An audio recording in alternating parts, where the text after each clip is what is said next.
Time check, 6 a.m. On the way to the visa center scheduled for 7 a.m. Biometrics.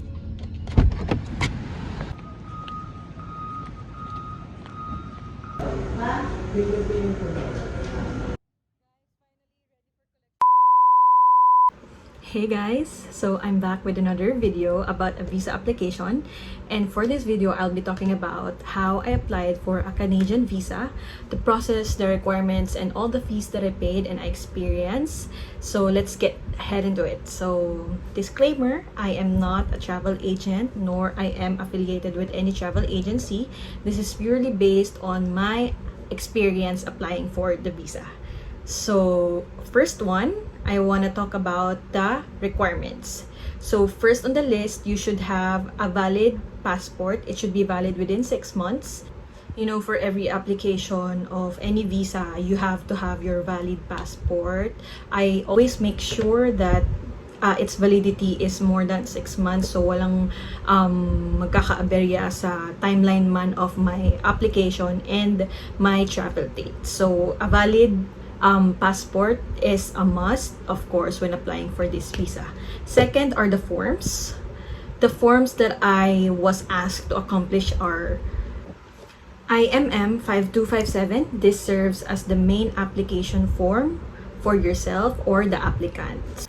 Actually, downloadable siya. I'll link the link down below where I got the this application form. And I think just a tip, you have to download Adobe Acrobat 8 in order for you to fill this form out. You don't need to print it, you don't need to sign it, because parang pag nag-input ka ng isang information mo doon, pa-prompt na lahat. Parang it's like automated, so you don't have to print it, and all the documents you're gonna submit is through online lang sa IRCC. We will discuss more on that later on in this video. So, ang na-experience ko with filling out this IMM 5257 form.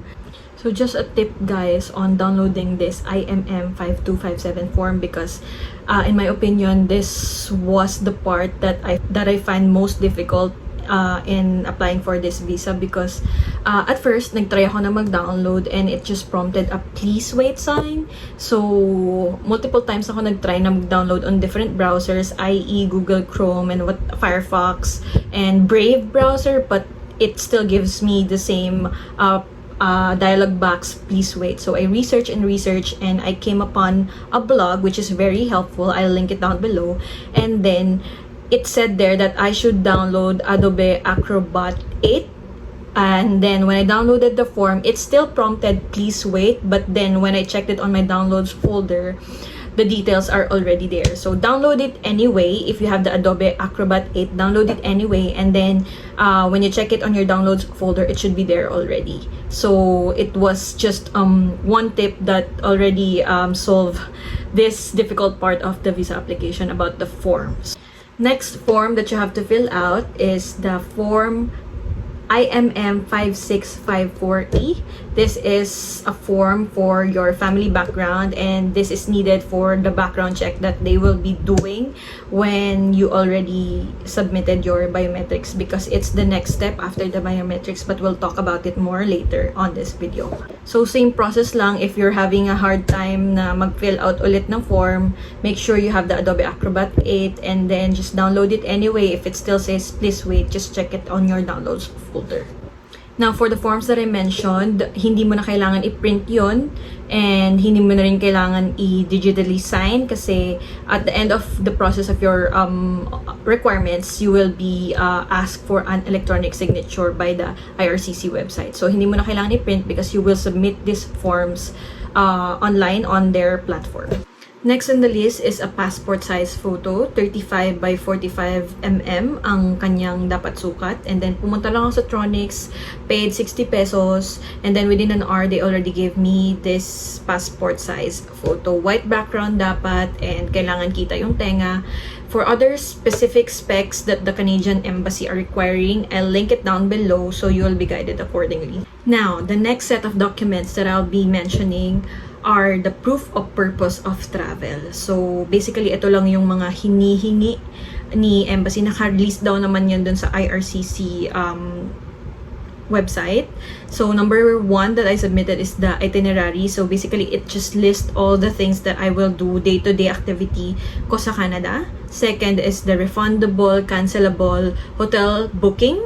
And then the third one is the cancelable, refundable flight tickets round trip. So I really highly suggest that you get tickets that are cancelable or refundable, kasi sayang din naman if wag naman sana hindi tayo ma-approve, then hindi natin makakancel yung tickets and hotel bookings. Mahal din siya, guys. So just make sure, check Agoda and other. I booked my flight through Orbitz, cancelable and refundable siya. And then the hotel, we also booked it on Agoda. Marami naman sa Agoda na cancelable and refundable. Just make sure na cancelable yung makukuha nyo, kasi sayang din. So all this I submitted. And then also, just a tip pala, si Canadian Embassy, they require applicants to squeeze all their documents into one file, not exceeding 4 MB. So for this set of documents, you have to squeeze it in one file. Pag tagpi-tagpiin nyo lang siya on one file. Also, before I forget, guys, Canadian Embassy only requires documents to be submitted in one file per category. What I mean is, for this set of document, like the proof of purpose of travel, your round trip tickets, your hotel accommodation, your itinerary, your entrance and exit stamps, kasi kailangan din yun. Ilagay nyo lang siya sa isang PDF file, not exceeding 4 MB. And if it does exceed, kasi marami guys stamps or something, maraming visas, expired or not, you can have it resized naman online, or some other forms that you can have it resized. Sa akin din, resize ko lang siya online. So, para mag-fit siya sa 4 MB limit ni Canadian Embassy.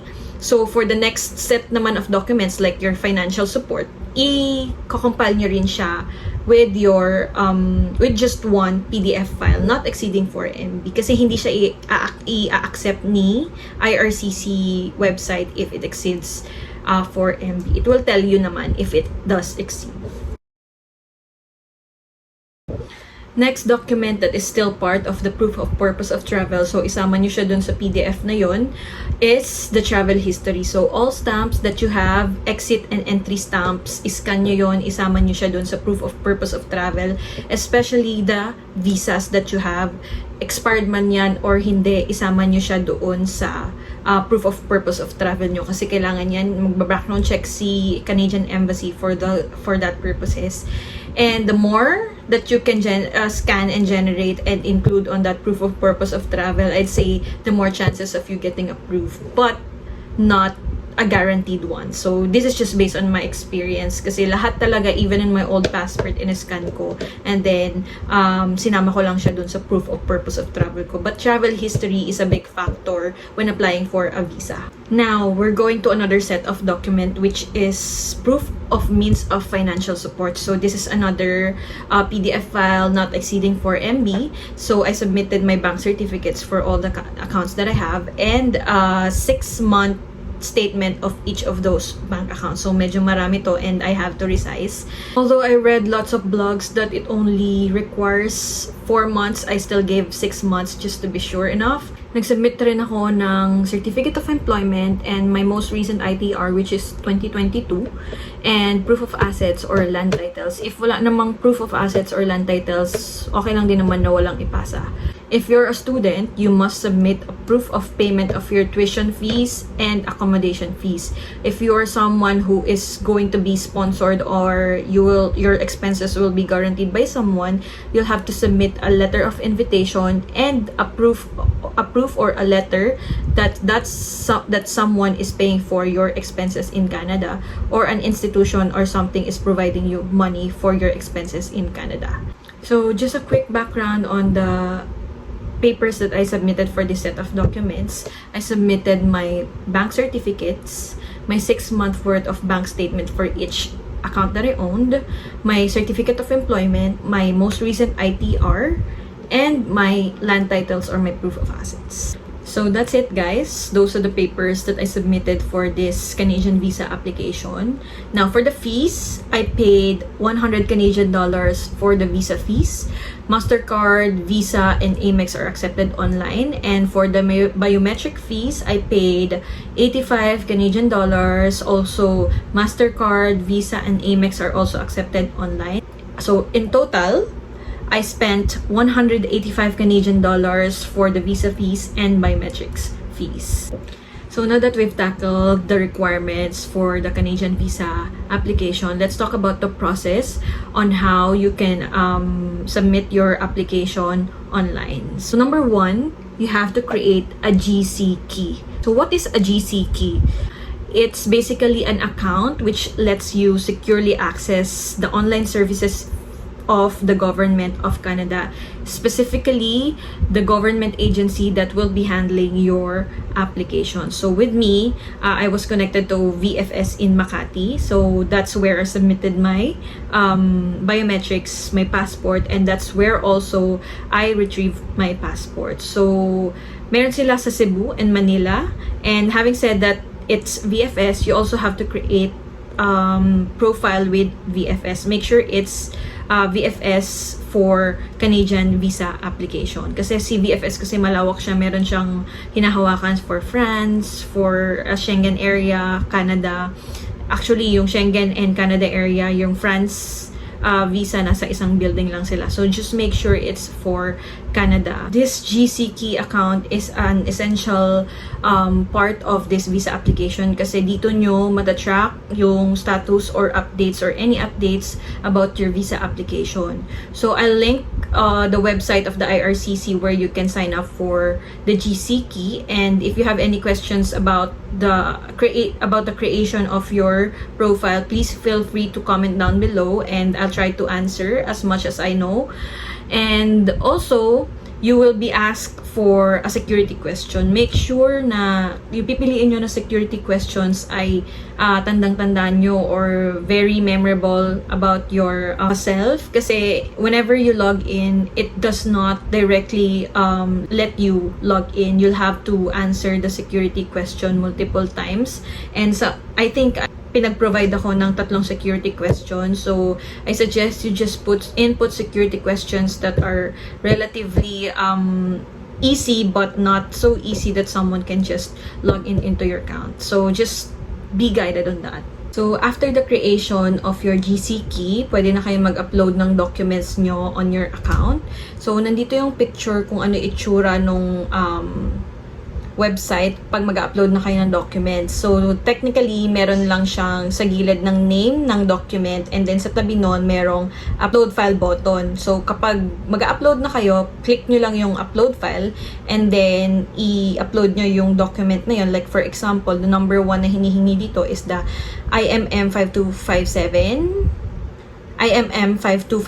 which is the application form. So, kapag na-fill out nyo na yon, upload nyo na, and then makikita nyo if successful siya or not. Kapag hindi, sasabihin naman ni website kung ano yung mali doon sa document na sinubmit mo. So, basically, with me, in my case, ang in-upload ko lang is yung application form, yung passport photo ko, yung travel history, proof of travel, my proof of means of financial support, and the IM5465, the family information background. So, yun lang yung mga in-upload ko, and then I proceeded with payment. So, note lang though na when you upload documents, it's not required that you finish it in a day. You are given 30 days to complete your uploading of your documents. So, the bottom line is, kapag fill nyo, hindi pa ready or fully plakado yung documents na isasubmit nyo, hindi naman siya kailangan tapusin in a day. Pwede kayo mag-log out, and then, once you have already completed your documents or you have confidence that it's already completed, you can just log back in and then upload those documents. So, hindi nyo kailangan tapusin in one day. Ang mahalaga, kompleto yung documents ninyo. Once na-submit na natin yung documents, magpo-prompt na yung payment window, and then, ibabayaran na nga natin yung 185 Canadian dollars, and within a few hours you should be able to receive the visa application number. It's usually letter V followed by a series of numbers. And then this is just an email notification that they have received your application. And the next step is the biometrics. So for this one, medyo matagal yung hinintay ko for them to request my biometrics. So if you have previously submitted your biometrics in the VFS Canada for the past 10 years, valid pa yon. So hindi ka na nila hingan. Pero ako kasi first time ko mag-apply, so they still needed for me to submit my biometrics. Medyo naghintay ako ng mga 2-3 days or actually 5 days nga before a biometric instruction letter was emailed to me. So you cannot book an appointment for biometrics if the IRCC has not sent you the biometric instructions letter, kasi kailangan yon. So when you receive the BIL, pupunta kayo sa VFS to book an appointment for your biometrics. So again, kailangan nyo hintayin yung biometrics instruction letter ni IRCC and then mag-set kayo ng appointment with VFS Canada. I'll link it down below, yung link ni VFS kung saan kayo makakapag-book ng appointment. And then once you have confirmed appointment date, you'll have to bring with you your BIL, your appointment date, and yourself, syempre, for your biometrics and your passport. Kahit naman hindi pa kailangan yung passport kasi biometrics pa lang naman, dalhin nyo na rin kasi lalagyan nila yung passport nyo ng sticker sa likod. This is just a way for them to know na nakapagsabit kayo ng biometrics. We're now heading through the waiting game. Mas maagang makapag-provide kayo ng biometrics, mas mapapadali ang waiting game natin. After the submission of my biometrics, wala pang magiging result doon. So imagine, nakapag-submit na ko ng May 17 ng biometrics.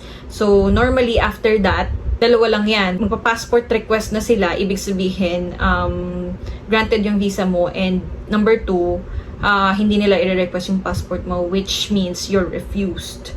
So from here on, from the day that you have submitted your biometrics, all the updates on your application will be sent into your IRCC account. Mano-notify ka na merong bagong update about your application. So May 17, I applied or I was able to submit my biometrics, and then June 14, saka pa lang na-request ang aking passport. So, ibig sabihin, granted ako. I was granted 7 years, which is the remaining validity of my passport.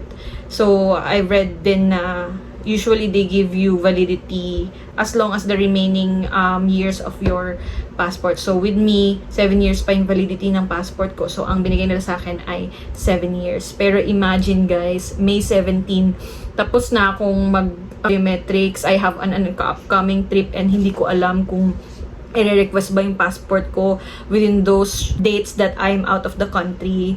Pero happily, di pa rin. Not really happily kasi syempre sobrang tagal. It almost took 1 month para ma-request nila ang aking passport. So, yun yung waiting game na sinasabi ko. Matagal siya. Kasi in my previous visa applications, usually 1 week na yung pinakamatagal sa Schengen visa application ko. Pero this one, it took 1 month. Akala ko hindi na siya gagalaw.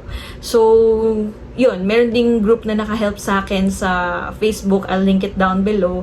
I just really need some updates if ganito ba talaga katagal. But yes, if you're someone who's looking for answers kung ganito ba talaga katagal, yes, ganito katagal. Kasi 1 month, ang dami nilang backlog. Pero sabi nila, matagal nga talaga ang Canada visa. So, just be mindful of your future travel dates. If meron man kayong planned travel dates within those 1 month na mag-a-apply kayo ng Canada visa, just be mindful. Once you have received the request for passport submission, kailangan nyo nang pumunta sa visa application center, in my case sa VFS sa Makati. So you only have 30 days to submit your passport.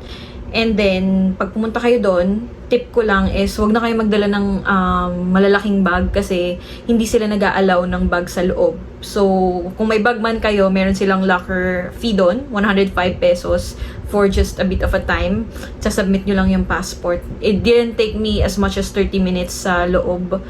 Pero yung actual na pila sa labas, malami kasi talagang applicants or nagsasubmit ng passport. Maybe it took me 15 minutes para makapasok sa loob. But when you're already inside, it doesn't take 30 minutes to have your passport submitted. And then, just keep a copy of your receipt. Picturean nyo after that. And in my case, I availed of the SMS fee. It's service from the VFS na i-message ka nila. Actually, i-message ka dapat nila kung nadala na ba yung passport sa Government of Canada for the sticker, kung napadala na ba ulit sa VFS for collection. Pero apparently, I availed of it. I think it's 203 pesos. Pero I'm so disappointed kasi wala akong na-receive ni isang text. So, I was only tracking my application dun pa rin sa IRCC.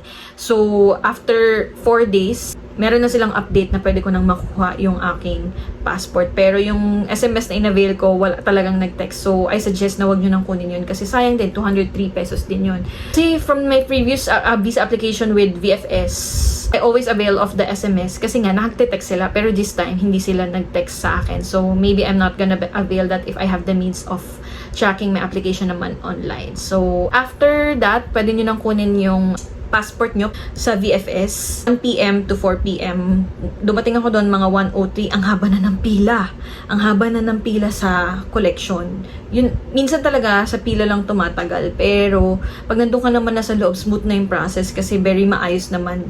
Lalagay nyo lang yung resibo nyo, yung original receipt doon sa counter 1, 2, or 3. And then, don't worry naman kung maunahan yung resibo nyo kasi meron naman kayong number na magpa-flash sa screen. Pag tinawag na yung number nyo, magpipirma lang kayo nung date and signature nyo na nakolect nyo na yung passport nyo. And then, before you leave the visa application center, be sure to check the details of your visa.